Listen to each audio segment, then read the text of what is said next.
Hello, and welcome to Cherry Red TV. I'm Dave Timperley, and we have a real humdinger for you today. I am proud to announce that we have the company of Mr. Terry Wilson, author of Tamla Motown, Story Behind the UK Singles, and recently published on Cherry Red Books. Terry, welcome. Hi. Thank you for coming over. I began reading this about 3 weeks ago, and I'm just ploughing through it now, and to me it's more than a book, it's a work of art. Well, thank you. Now, you're clearly a massive Motown fan, and I presume that was the inspiration to nail down this sort of treasured information and get it all in one publication. Well, absolutely, yes. I mean, as you say, obviously, been a Motown fan all of my life. Love the music. Yes. But when it comes to literature on Motown, although there's a lot of information out there, it tends to be scattered across biographies. Lots of books have been written about Motown and the artists who are signed to the Motown label. Indeed. There's not a great deal about the actual music itself. No. Which to me was, something that needed addressing, because it's an important strand of popular music, and it needs documented. It needs to be, put down on the record. So, yes, I mean, I gathered as much information as I could together and tried to write, as much as I could, the definitive story of Tamla Motown. No, absolutely. Because, I mean, it's probably the most famous label in the world, of the brand Tamla Motown for the UK.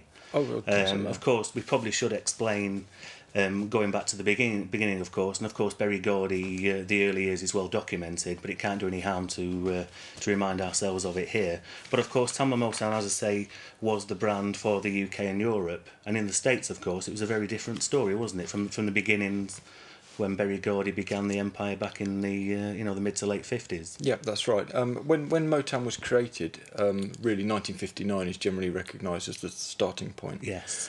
Berry Gordy initially, who obviously was the creator of Motown, initially wanted to market all of his recordings on a single label, which he undertook to do. But the problem that he encountered was that radio stations, while they'd be quite happy to spin one or maybe two singles on a given label, Yes. they didn't want to be inundated with 6 or 7 all on the same label, because obviously they'd be accused of favouritism or possibly taking backhanders. Indeed, the old payola scandal, possibly. Payola, which was very real and did happen. So in order to get around that, what Berry Gordy did was he created a series of different labels in the United States, so that Motown music came out on the Tamla label, the Motown label, later on the Soul label, the VIP label, Indeed. the Gordy label. And so in the States, right the way through the 60s and the 70s, there was all these multiple labels all putting out Motown product. But as you say, when it was shipped over to Europe and to Great Britain, it was a different story, because here the brand identity was considered the most important thing. Indeed. I mean, Berry really was ahead, light years ahead of the curve, really, wasn't he? By creating that brand awareness. Well, yes. Yeah. Across different platforms. Yes, I mean, it happened, in fact, there was a guy called Dave Godin, who's quite well known amongst Motown followers. He used to run the British Tamla Motown Appreciation Society. And Berry Gordy was quite smart in that he got Dave Godin flown over to Detroit to talk about how to market in Britain, and by extension in Europe and the rest of the world. Indeed. And really, as I understand it, it was Dave Godin really who put the idea to Berry Gordy. The catalyst almost for the UK, yeah. Because of course when you look at the early Motown related repertoire in the UK, of course, prior to the established Tamla Motown, we had releases on London American, Fontana, Oriole, of course. Yeah. Then, of course, Stateside, and that's where the link with EMI comes in, of course. Yeah. The thing that amazes me when you look back at those early releases is the fact that none of them, up until some of the early Stateside releases, actually, we never saw any chart action. Really. That's right. And yet, when you look at the likes of, say, Eddie Holland, for example, Jamie, and you think, well, why was that not a hit in the UK? Well, indeed, and it's a good question, because even in the early years, Motown in America was scoring lots of successes. Absolutely. Stevie Wonder was #1 in the album charts and the singles charts simultaneously when he was 12 years old. But in Britain, it just wasn't catching on. No. And as you mentioned, the product that was shipped over was licensed to various different UK labels. Yes. And big singles, even during the era when Stateside were looking after Tamla Motown releases in Britain, kind of 1963, 64 and going into 65, Even in that period, it was a struggle to get hit singles in Great Britain. It really is amazing. It is, when you because look back. when you look back at the catalogue, there's some really now famous songs. My Girl by the Temptations, Dancing in the Street. Yeah. Really famous all of songs. which were under the radar completely. Initially slipped by. Because of course Mary Wells, I guess, was probably the one of the early stars of Motown in this country, and then we had on the States side, was it Where Did Our Love Go? Entered the chart. So there's a momentum building there, isn't there, at this point? And where are we now? We're talking 1964, I guess. 64, yeah. And as you say, you mentioned Dave Godin, and again, he was the catalyst with Berry to establish a UK imprint. And I suppose as the Beatles have become massive at this time, and of course they had covered Motown repertoire on their early album with the Beatles. Obviously, You Really Got a Hold on Me, for example, and of course Money. The momentum was there with EMI, I guess, to establish the Tamla Motown brand for the UK. I think so. I think the endorsement that Motown got from the Beatles in the UK, particularly as you say, recording those songs, absolutely priceless. Because people listened, millions of people listened to "You Really Got a Hold on Me," Smokey Robinson's song, who were completely unaware of the original. No, of course. But because the Beatles covered it, millions of UK record buyers picked up on heard this it repertoire, and saw Smokey Robinson's as name the writing in the credit and everything. Absolutely. And it was. I mean, great publicity, and of course the Beatles had a great amount of respect for Tamla Motown. And, it cut both ways. Motown, in turn, covered a lot of Beatles songs with all due, respect to them. Sure, like a cross-pollinisation between the two camps, almost, I mean, the Beatles were pretty hip, obviously. I mean, crikey, they were covering Arthur Alexander, as did the Stones, and all the other repertoire. I mean, it was a really exciting time. Where are we now? We're talking late 64, 65. You can sense there's something happening. British beat groups are dominating the charts, and of course they've gone over to America and were dominating the American charts. Motown in the US having a great success, not really kicked off in Britain though. So then the guys at EMI, in conjunction with Berry Gordy, and would decide to establish the Tamla Motown imprint for the UK. And of course it all tied in really neatly because they had the Ready Steady Go production, didn't they? That's right, yeah. And as you say, Dave Godin was championing all the different bands, and they established the review tour in the UK, and I suppose it just built from there. But success wasn't immediate, was it? It didn't happen overnight. I suppose Baby Love really was the one, the catalyst at that point that sparked it off. Baby Love was a big breakthrough because it got to number one in Britain. I think it was the first American group to get to number one for something like 2 or 3 years. Right. Which is unusual in itself. But as you say, it happened to coincide with this explosion in Beatlemania and all the associated groups that came in their wake, Jerry and the Pacemakers, Billy J. Kramer. And Dave really Clark, Herman's Hermits, and you could rattle them all off. But it's also interesting in the United States because, as you mentioned, the Beatles in 1964 had a fantastic domination of the US singles charts. They had all the top 5 places at one point. Absolutely. Yeah. Bang in the middle of that, Mary Wells, who you mentioned a little while ago, when she released My Guy, that got to number one, right in amongst all these Beatles singles. Indeed. So it was like they weren't just competing against the Beatles; they were kind of, holding their own against them. No, absolutely. When other musical styles really were pushed out of the picture to some extent. So, but I think as 1964 went on, the occasional hits in the UK started to look a little bit more promising, and Baby Love certainly was a breakthrough. Sure. Number one, and obviously the Supremes' next 2 or 3 singles also charted highly, and it really set the ground was ready for the launch of the Tamla Motown brand. Yeah. While we're on the subject of the Beatles, it would be appropriate to mention, of course, the fact that this book was probably inspired in part by the Ian MacDonald Revolution in Your Head. Indeed, yeah. Which again is another work of art, and I've read that several times, and every time you read it, you glean more information, and I guess that will be the same with your book for at least another 10 years, you know. And I presume when you read that, you thought, well, it needs to be done with the Tamla Motown story. Well, indeed. I mean, I read Ian MacDonald's book, as you say, I've never read it cover to cover, but No. I've read every word in it many times because you keep dipping in and out of it. It's a fantastic piece of work, and as a model, as a kind of structure, it's the perfect kind of template for a study such as this, for looking at each successive single, where you can itemise each one and you know, put forward a discussion about each single. It's the perfect template. So I don't try and hide the fact that the structure of the book is based on his model, because it, you know, it's fantastic. I mean, to be fair to you, Ian's work was about one band and one period of time, essentially the 1960s. Yes. Where yours spans, well, the period of the book, of course, is from 59 through to the mid-70s, isn't it? That's right. But again, you know, a labour of love indeed, but I mean, I can't begin to imagine how many man-hours were involved in the preparation and groundwork and research required for your book, you know. It was obviously, you know, I mean, it took me about 5 years. It was about 5 years in preparation. Really? And as you say, without, you know, trying to diminish how, you know, Ian MacDonald's book. I mean, he had a more straightforward task. Yeah, straightforward structure, you know, a time frame of 10 years and one band. Yeah, indeed. Whereas with this one, there's so much potential information that could be brought in. Yeah. That, you know, it was inevitably going to be a big book at the end of it. It had to be. Absolutely. Well, of course, he was dealing mainly with Lennon McCartney as songwriters, with, of course, input from George and the cover versions that the Beatles did. Whereas with the Motown empire, you're dealing with at least, dozens of people, you know, from the famous down to the not so famous.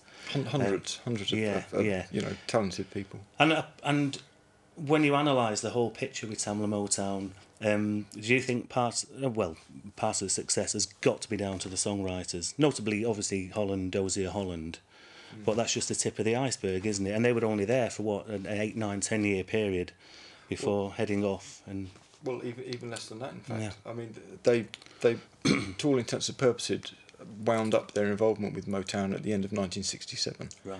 So if you consider that they maybe came together as a team 1963. Yeah, of course. So you can condense it down even further. But during that 5 years, I mean, hit after hit after hit, timeless, you know, great pop songs, pop hits. They wrote so many. But as you say, even writers of the magnitude of Dozier Holland are only one component in the whole Motown. I mean, you've got other writers. Smokey Robinson, one of the greatest songwriters, lyricists, you know, fantastic. You've got Norman Whitfield and all the stuff that he did. You've got Ashford and Simpson, Stevie Wonder, Marvin Gaye wrote their own material in the 70s. There's so much talent, you know, within the umbrella of Motown that, I mean, you could write a whole book about Dozier Holland. Well, you could. I mean, and ultimately that'll probably be your next projects, I guess. You'll work your way through them all, and you look forward to retiring somewhere about 2040. So, well, I look forward to that. Yeah. But, see, Berry Gordy, it seems to me, was a very shrewd businessman. When you look back at how quickly he established the publishing company, Jobette, for example. And I believe that was, 1959, 1960 when he established that? 1960, I think. So it was well before, you know, Tamla Motown had hit the UK. Yes. And of course, not content with the his own group of labels that he'd established, you know, the ones that you mentioned, like Tamla, Motown, Soul, VIP and Gordy and so on, and even Miracle Records, of course, we should give an honorary mention to, even though there was only, was it 12 singles, I believe? Something like that. Yeah, you know, but then you've got the Temptations on there, there's Jimmy Ruffin, Freddie Gorman, you know, and that's, what, 1961, say. Yeah. So again, but not content with all that, he then has to empire build by picking up other, you know, labels from the Detroit area. For example, when he picked up the Harvey and Tri-Fi, wasn't it? Yes. Yeah. And of course later on the whole Golden World set up, you know, with Riptych and so on. That's right. Detroit was it wasn't just Motown in Detroit. There was lots and lots of music, lots of labels in existence in the area, and they were competition. I mean, looking at it in business terms, they were competition for Motown. Yes. And Berry Gordy, as you say, he was very astute from a business point of view. And in the case of some of those labels, he went as far as to just purchase them. Once Motown was big and powerful and could afford to, he just outright bought the local competition. No, absolutely. Yeah. And it's interesting because it's a good strategy. Yeah. Well, yes.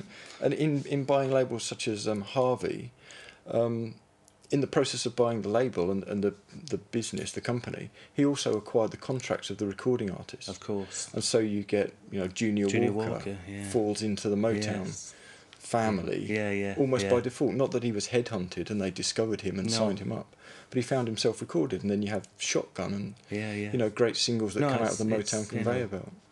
No, it's a brilliant tale. It really is, and you know, all credit for him. You know, for him having the vision, and of course he had the vision to employ musicians who were really skilled at the craft. And again, it's the backbeat of the Motown sound. Of course, the Funk Brothers or the Earl Van Dyke combo or whatever you want to call them, and of course, specific mention to the drummer and the bass player, of course. Yes. And I mean, again, that's a key part of the Motown story, isn't it? The musicians involved. Well, it is, and it's a great historically, it's a great shame that those musicians weren't better known in their day. No, of course. Because in the '60s and you know, arguably in the '70s as well, the record buying public didn't really know who these guys were. No, they'd all anonymous. They'd all heard the hits: "You Can't Hurry Love," "Reach Out, I'll Be There," "What Becomes of the Broken Hearted," without realising that what they're listening to is a band, a fairly small, close-knit band of musicians. Down in the snake pit. Down in the snake pit, in the basement of a house, morning, noon and night, recording hit after hit after hit. And it's the same guys. You mentioned the bassist, James Jamerson. Yes. Who's now, you know, much better known than he ever was when he was alive. He died in the early 80s. Yes. And he worked with the drummer Benny Benjamin. Yeah, and he sadly died, didn't he, in the late 60s? End of the 60s.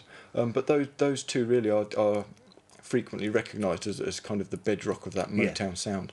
And all the 60s hits that you hear, one after another after another. Yeah, it's unmistakable, isn't it? You hear that, you know, the drums and the bass, and even the guitarists. Of course, there was different guitarists. Of course, indeed, probably what Robert White maybe was the most famous, or Joe Messina maybe. You know, but there was a few. And there was a few drummers as well. Yeah, of course. James Jamerson tended to be the predominant bassist. Yes. He's on 95% of the hits from the 60s. There was one or two others on the scene as well, and obviously in the 70s. You know, Motown diversified a bit, and other musicians were on the scene. Sure. But really, those core musicians.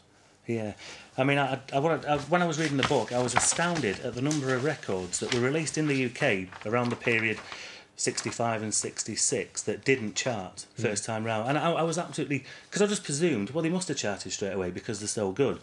And I mean, I'm talking about Temptations, It's Growing, Four Tops, Ask the Lonely, Brenda Holloway, When I'm Gone, Marvin Gaye, I'll Be Doggone, Kim Weston, I'm Still Loving You. I mean, these are records that everyone in the world would probably recognise near enough, and yet they didn't chart when first issued in the UK.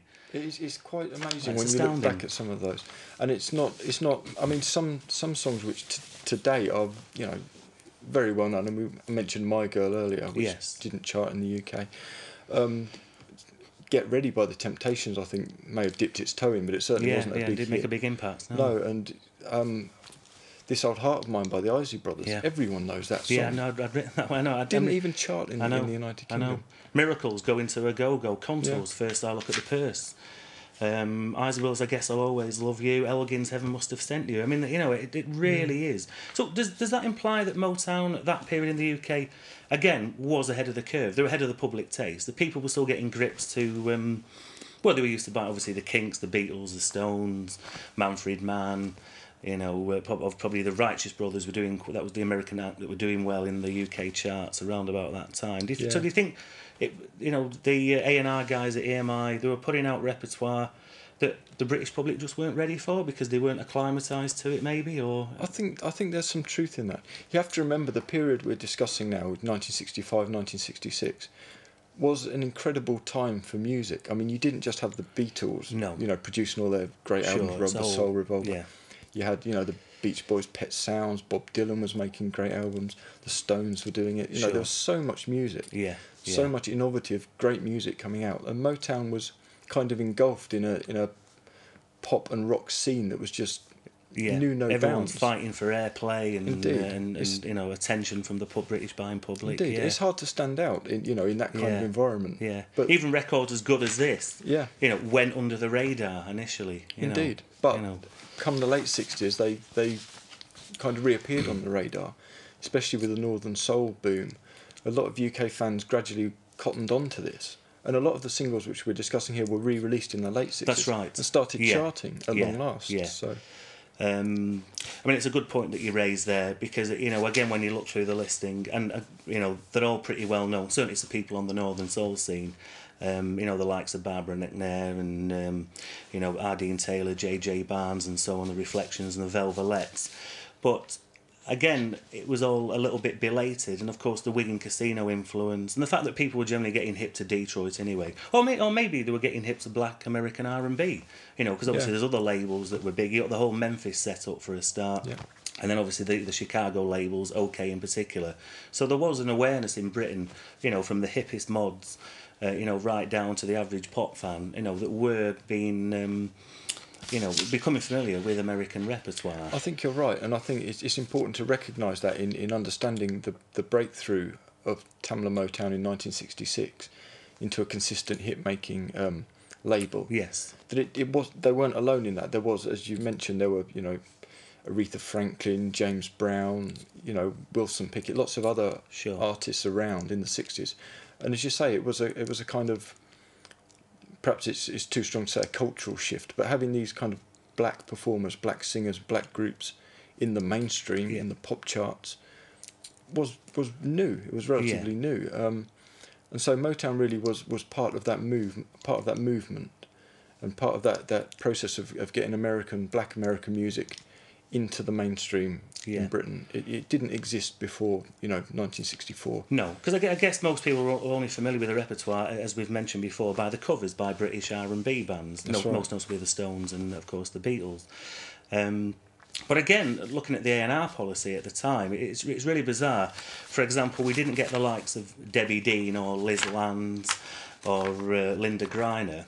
But we were getting stuff like, Paul Peterson and Dorsey Burnett and, Tony Martin and so on. So was that an example where they were trying to diversify and cover every angle, do you think, in the UK? Because clearly it didn't work, because none of those records charted in the UK. No, they weren't successes. And on the face of it, they're slightly odd selections. Yes. Because there was a lot of music made in that period which was never released. And it's been released subsequently on CD. Some fantastic cuts that just weren't released. And when you think that Tamla Motown in Britain was filtering out certain singles for release to the UK market, those names you've just mentioned seem a bit bizarre. Yeah, but I think it really is odd. It is, and I think to contextualise it, you look at the American family of labels, and there were a lot of labels. I mean, you mentioned some earlier. I mean, Workshop Jazz was another label, very obscure label, but it had the Four Tops on it. Yeah. Released lots of jazz. And Motown had its own country label, its own gospel label. No, absolutely. Every angle covered, Yeah, and they tried it. They tested the water in Great Britain to very little effect, because hardly anyone knows those songs nowadays except Tamla Motown collectors. I always presume the theory about Workshop Jazz was the fact that Berry could entice serious jazz musicians to come and play on his, pop soul records with the promise of a serious jazz album would be released, and I believe they're really collectible, though, that series of albums that appeared on that label. Highly collectible and great music as well. Yeah. Great, surprising, to somebody who doesn't know about it, to hear music, some of the jazz stuff that was recorded, and to realise that it was released by Motown is surprising, and it's very, it's very good music. Yeah. But wasn't part of the mainstream, the core Motown sound that we're familiar with. No, I mean, it really is mind-boggling.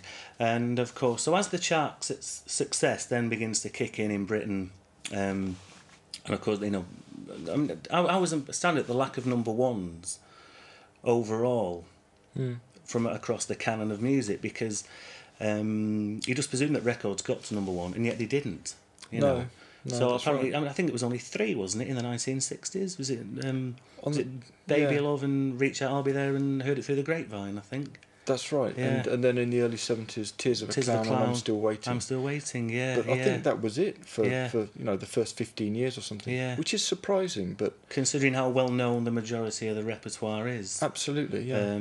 Or maybe it's only become over familiar in the last 10 or 20 years as society as a whole has maybe started looking back to the halcyon days of the 1960s and 70s, and of course you got a continual stream of golden oldie radio, and they're banging them out all day, and I guess you become more and more familiar with it.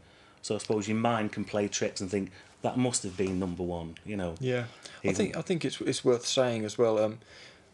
We love to look at chart stats. I love to look at chart stats and see what got to number one and who had the most and that kind of thing.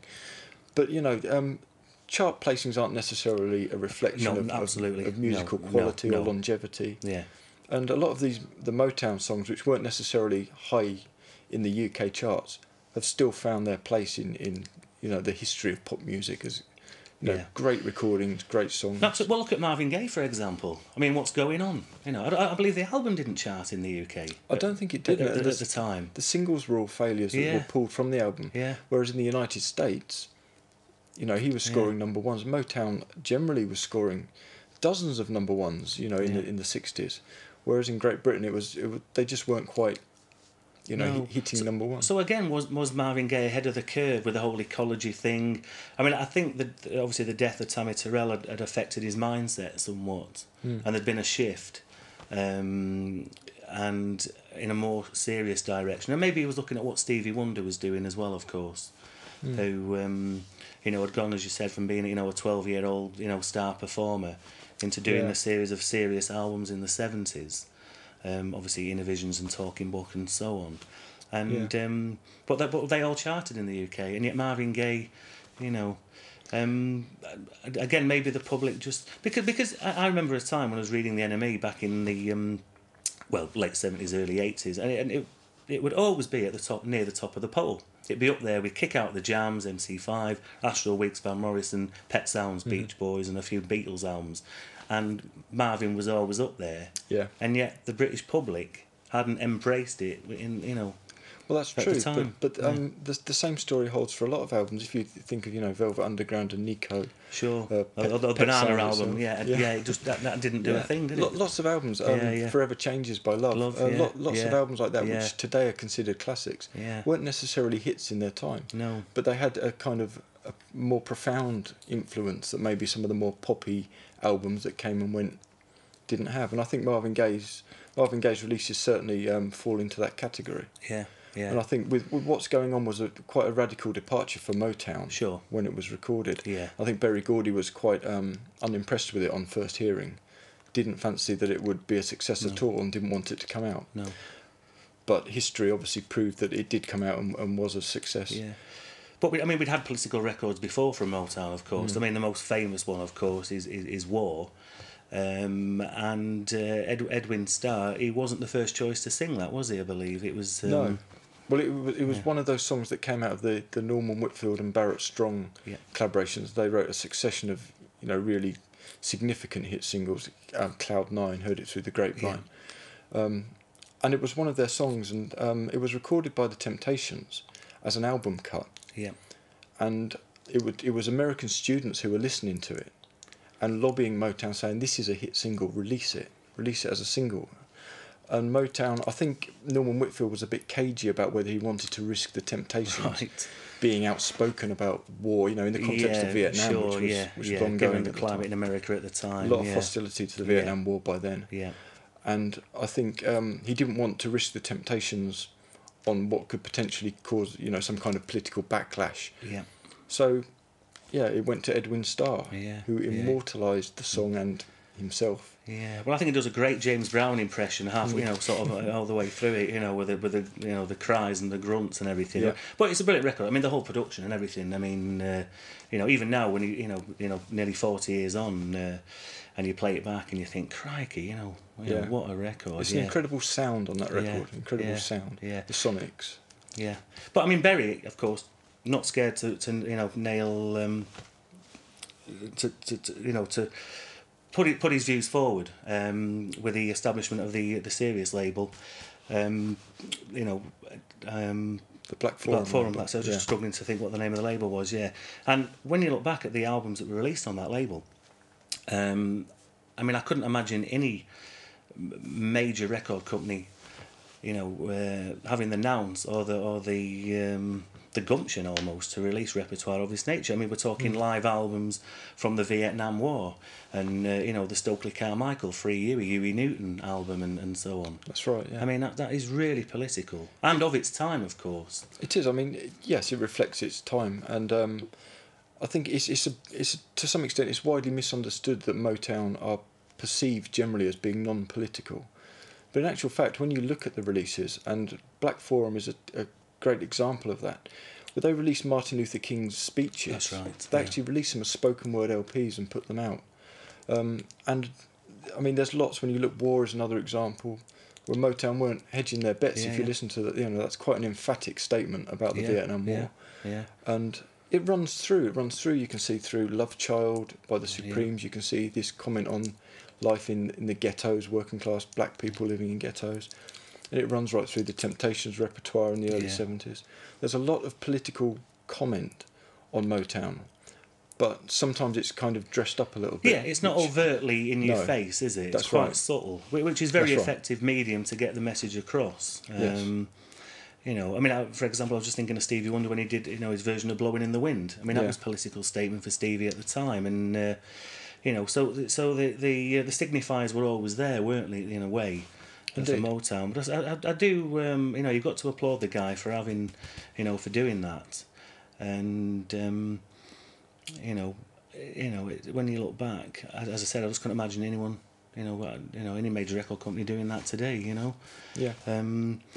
So, do we think the beginning of the end was when Motown relocated, piecemeal to LA? Obviously, Berry Gordy bought a house there first in, 67 or so on? Yeah, 67, 68. And then there was a gradual shift, wasn't there? More stuff was being recorded on the West Coast. That's so you're losing that sort of unique, Snake Pit sound or the Detroit sound or whatever. Yeah, that's right. I mean, Motown, as you correctly said, it wasn't an overnight, we're moving to Los Angeles. But over the course of a few years in the late 60s and early 70s, there was a drift. And you're quite right, Berry Gordy started to actually live out there. He didn't just have property out there, he started to live out there. Yeah. Diana Ross moved out, who was one of his priority artists, probably his main priority artist. And gradually Motown drifted away from Detroit. And I think there's certainly a case for saying it was the beginning of the end. Certainly the end of the classic Motown sound. Yeah. Because that was pretty much all based in Detroit, in the Snake Pit. Of course, once the gravity shifted from Detroit over to Los Angeles, they were using different musicians, different studio bands, not just one studio. Sure. And the Motown sound that used to be kind of dissipated. Yeah, that generic sound, it had gone, hadn't it? It went. The styles weren't completely different. It was still what you'd call soul music, pop soul music. And you've got Stevie Wonder recording in New York, and it was all fragmented, wasn't it? That's right. Marvin Gaye had his own studio. Yeah. They're all using their own little, circles of session musicians. I suppose that was inevitable in a way, because nothing stays the same forever. Or what's the expression? The more things change, the more they stay the same. It's, but and it's not as though that period wasn't entirely successful. But because, of course, a band we haven't touched upon yet, we should probably bring into the loop now, is, of course, the Jackson 5. Indeed. And I know it's commonly documented that Diana Ross gets the kudos for this, but of course it was more Bobby Taylor, wasn't it, and Gladys Knight that brought the band to Berry's attention. That's right. Yeah, that's right. It wasn't, contrary to popular belief, it wasn't Diana Ross who saw them and discovered them to Motown. It was, as you say, Bobby Taylor, Gladys Knight, depending on exactly which version of events you hear. But Motown, doing what they do, typically marketed. They had a marketing campaign to market the Jackson 5. And, the album was presented, Diana Ross presents the Jackson 5. Yeah, and that's kind of slipped into legend that she discovered them, which is a very nice story, but it is not actually true. I suppose they were building on the established brand to establish a new one almost, but it still doesn't seem fair, does it really? Yeah. It's not fair, but... although I guess Bobby Taylor presents the Jackson 5... might not have had the same, resonance. Yeah. No, I guess not. Yeah, but you look at that early repertoire, and of course, Holland Dozier Holland. We haven't mentioned, we'd had the lawsuit before, just before this period. That's right. And they were inactive for about 2 years, wasn't it? I believe, before they then eventually set up Hot Wax and Invictus and so on. Well, that's right. When they effectively they're employed by Motown, they're under some kind of contract to Motown. Yeah. And they effectively down tools at the end of 1967 and just stopped producing. And the dispute was basically over money, it was over finances. And Berry Gordy sued them for breach of contract, and then they countersued. But the upshot was, while all this legal process was going on, Holland Dozier Holland couldn't ply their trade effectively. Sure, yeah. So they ended up setting up their own label, which I guess they would have done anyway. Yeah, it was kind of a natural move for them. But they set up their own label, Invictus. Of course. And really, come mid 1968, it was clear that they'd left Motown effectively. Those days were gone. Yeah. And Motown, they had to look for new directions, new openings. And the Jackson 5, coming right at the end of 1969. Yeah, the timing was perfect, good, I guess. Yeah. Perfect for Motown to launch this new act. They made millions of sales off the Jackson 5s in the first few years. Yeah. And from a business point of view, fantastic. But they were the perfect band for that time, because obviously the 60s had just turned into the 70s, and you look at those early singles, and one could argue that Michael Jackson's best work was those solo singles with Motown and the gear with the Jackson 5. Personally, I prefer that period much more than, say, Off the Wall or Thriller and all, Bad and Dangerous and so on. To me, Michael Jackson will always be, colourful jackets, all the gear, give you a headache looking at it, but fantastic choreography and great vocals and brilliant singles. Yeah. So I guess that came at exactly the right time, post the Holland Dozier Holland, and we had the new writing team known as the Corporation. The Corporation, which was Berry Gordy directly involved, along with a handful of other Motown songwriters who weren't necessarily kind of big names, as it were. But I think what happened with Holland Dozier Holland situation, with them upping and leaving, on the basis that they considered they were worth more, bigger slice of the pie. I think Berry Gordy understood the danger that if his hit making songwriters gained personal fame, that the same could happen with them. They might drift away and decide that they were bigger stars than Motown had them rated as. And so he called the Jackson 5's writing outfit the Corporation. Yeah. Kept it all anonymous, behind closed doors. No, again, his vision's there, isn't it? You see, he knew exactly what he was doing. He knew exactly what he was doing. He built from nothing, basically, from a loan, a broken down house which the guys fixed up themselves, built a recording studio in the basement. Yeah. From nothing, he created the biggest black owned business in the United States. Absolutely. Some achievement. Yeah. No, I mean, it changed the face of 20th century culture, and it's still resonating now in the 21st century. And I think as the decades go by, people... I mean, you could debate whether the 50s was more important than the 60s, but the whole thing's probably coupled together anyway, really. As that, exciting period of, as you said, not just, black American music, but the whole sort of white rock and, and just general... pop records. It really is a brilliant period. It was a fantastic period, and a lot of the documentation about the 60s tends to focus on these bands like the Beatles and Bob Dylan.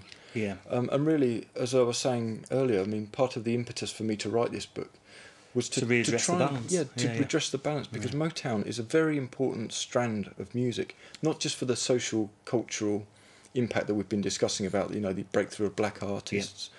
But just the music and the influence that music's had that's resonated down the years. Yeah. Kids in the 80s who bought Michael Jackson's Thriller, for example, may have been completely unaware that he actually started a product of Motown. Amount of them would have been, yeah. Although nowadays, of course, bless him, he's all over the radio, and all the hits across all the periods are being played. Yeah. So I couldn't let you go, Terry, without asking: have you got a favourite 45 from the Motown stable on any label, or? And could we narrow it down to maybe your favourite 50, and we'll take it from there, or? Probably be easier to name 50 than to name one.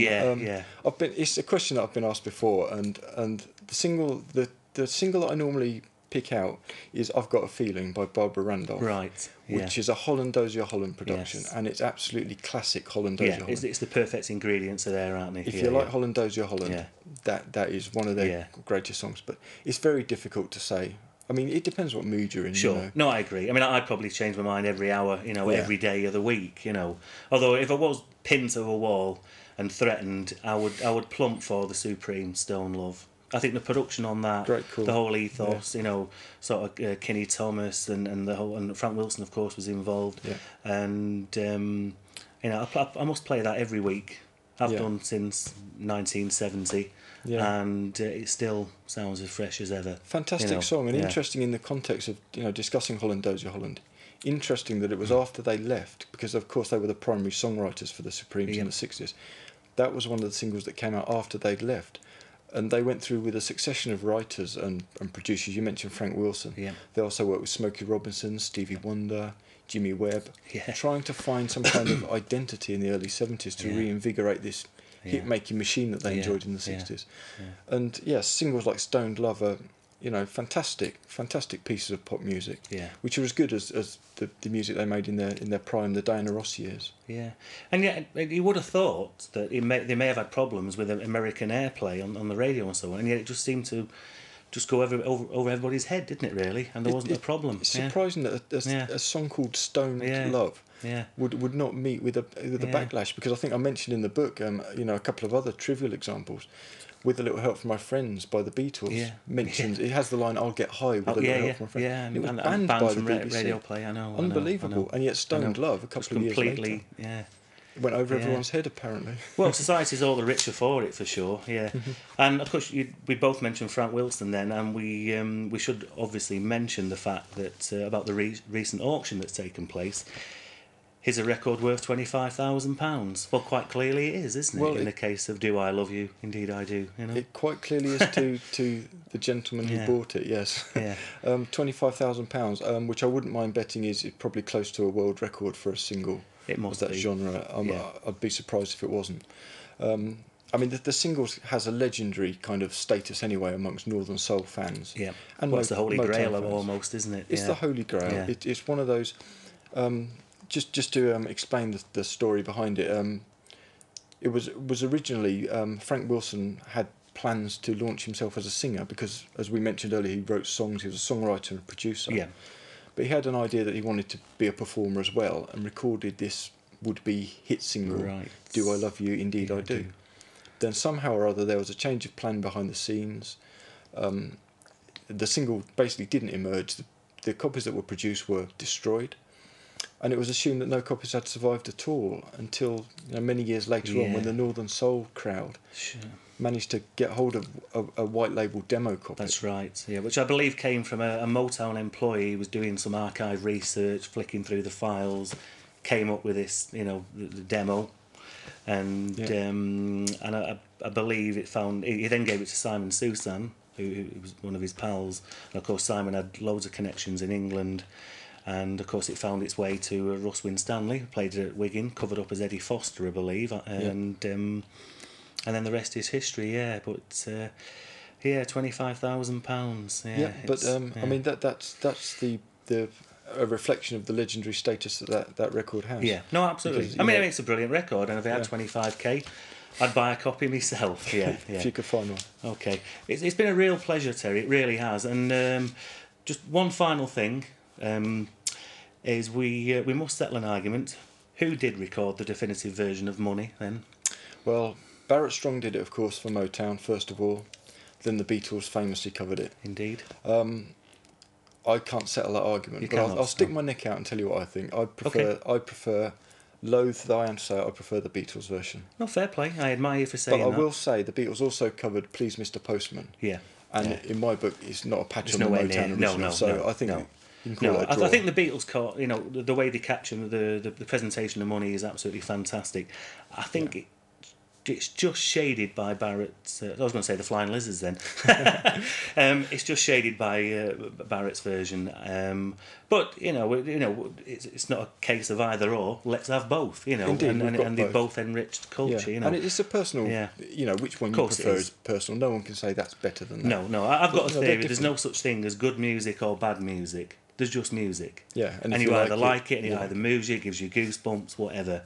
But and it's all down to the individual, your soul. Yeah. Well, Terry, it's been a real pleasure. Cheers. Thank you. And I'd just like to remind people that this book has just been published on Cherry Red, and as I say, it's more than a book; it's a work of art, and I thoroughly recommend it. Thank you, and I hope to see you soon on Cherry Red TV. Thanks, Terry. Cheers. Well, we're back very quickly, folks. They do say there's nowhere to run, and there was nowhere to run for me and Terry because we forgot a very, very crucial point in the history of Tamla Motown in the UK, or America for that matter.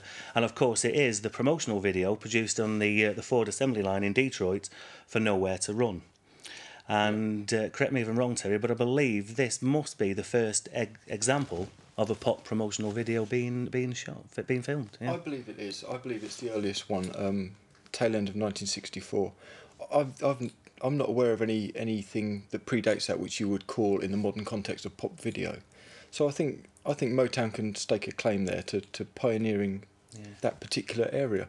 And as you say, it wasn't just lip syncing to a hit single. They actually took the girls, the group, out into the forward production line. While all the workers were assembling the cars and everything, not set up, not stage. It's genuine footage, genuine location footage, and on actual production day in the factory while the machines are rolling, and they're walking around the factory, sitting in the back of the automobiles, miming to the song, and that is, to all intents and purposes, you'd say that's a pop video. Yeah. And I think Motown can lay a claim there to well, again, Berry was ahead of the curve, you see. Indeed. And Motown was ahead of the curve in lots of ways. 8-track recordings in an era of course, well before track Studio 2 and Abbey Road. And, the Beatles were still recording on 4-track back in, I think it was, 67, wasn't it? They were still on 4-track. Yeah. Sgt. Pepper was made on 4-track equipment completely, which is regarded as a great piece of studio engineering, one of the greatest. Motown were miles ahead of them technically in that respect. And direct injection on the bass and feeding the bass guitar signal direct into the mixing desk. Yeah. They were way ahead of the competition. So innovative. And that video, it deserves to be recognised as real.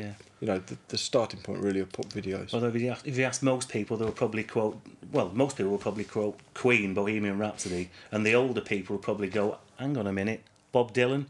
Back of the Ritz off the Strand with his cardboard words, It's certainly Homesick Blues. The more famous is Bob Dylan. That gets shown repeatedly, and yet indeed. Six months after Motown, Martha Reeves was there before. Yeah, indeed, fantastic. Okay, that really is it for now, folks. Farewell is the only sound. Keep on trucking.